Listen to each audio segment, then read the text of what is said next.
So guys, I was watching this video from CNBC.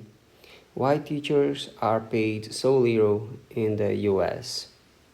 And I found this comment and I really relate to it because I feel like it happens the same way in my country, Brazil. So here we have this.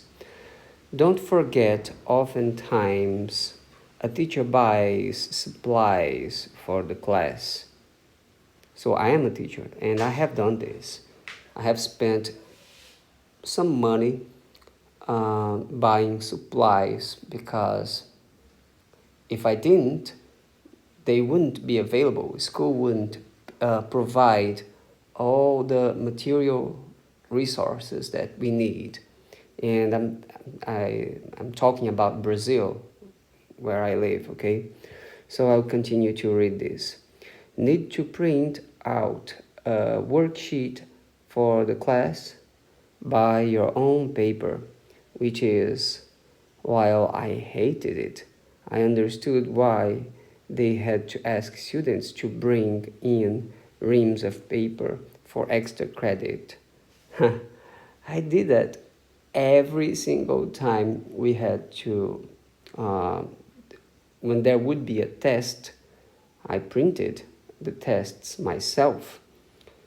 Of course, the school would try to provide like a copier, a machine for making copies, right?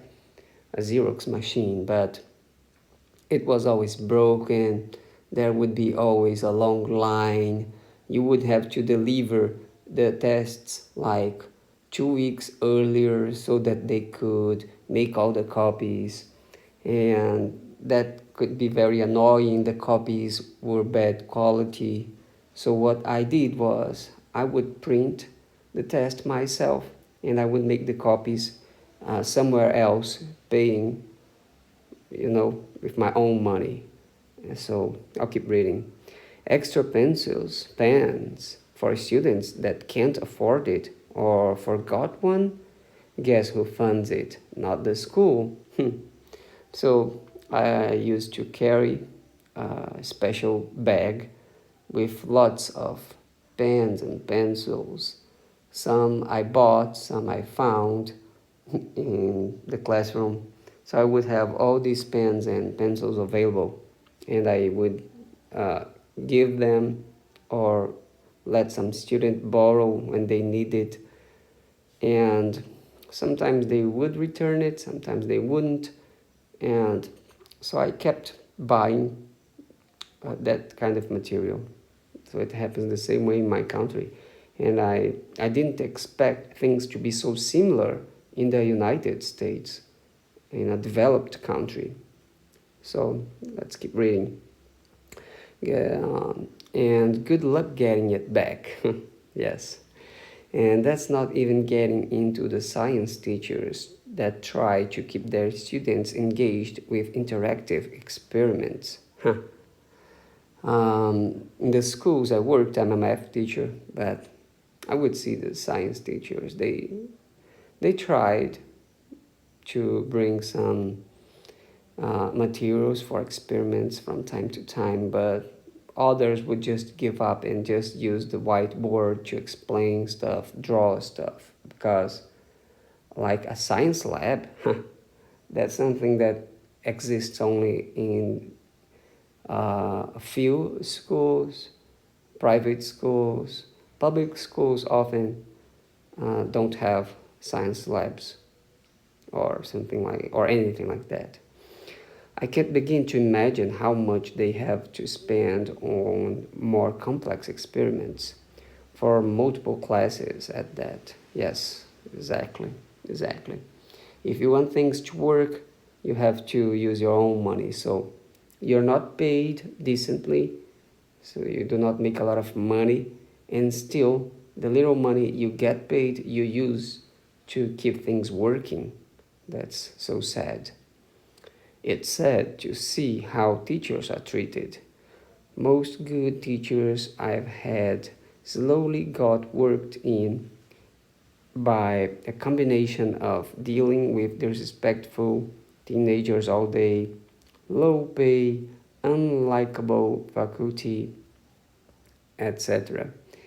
And either A, leave the profession, B, leave for a different school area, or C, slowly turn into a teacher that hates their job and has the class read textbooks and do worksheets all day instead of making learning engaging. Yes, that's so true, and it happens the same way here.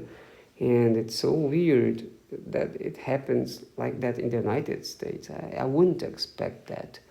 I wouldn't. Because we watch all the movies, right, from America, and we see high school.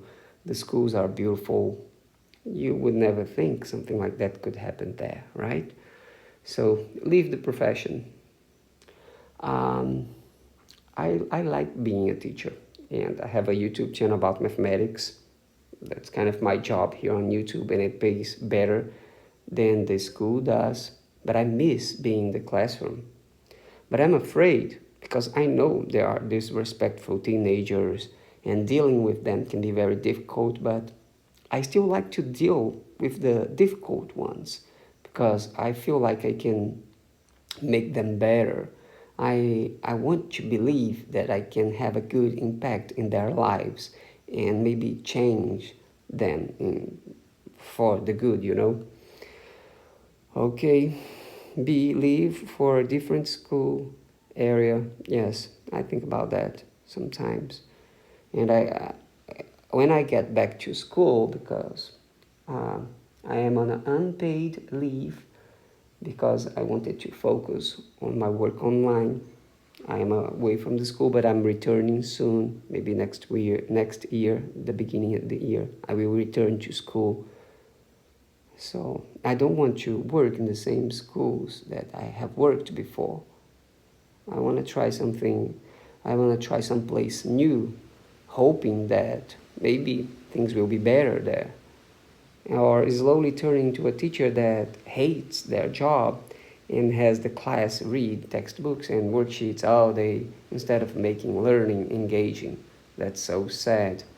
And I have met so many colleagues, other teachers, that they just give up. They stop trying. They do only, the least of the least. They do not try. They just give up. So they just accept the fact that they are getting a low payment, so they don't really care about their jobs anymore. They just want to go home. And some, uh, by hating their job, what happens is that kids watching that sad worker, uh, they will never want to become a teacher. It was only when I met a teacher that was rich in the private sector that I decided to become a teacher myself. So, and he was happy. This teacher was really happy. He was, you could see that he was having a good time in the classroom teaching. And I knew he was making a lot of money. He was so smart. And when I met him, was that I decided I would become a teacher.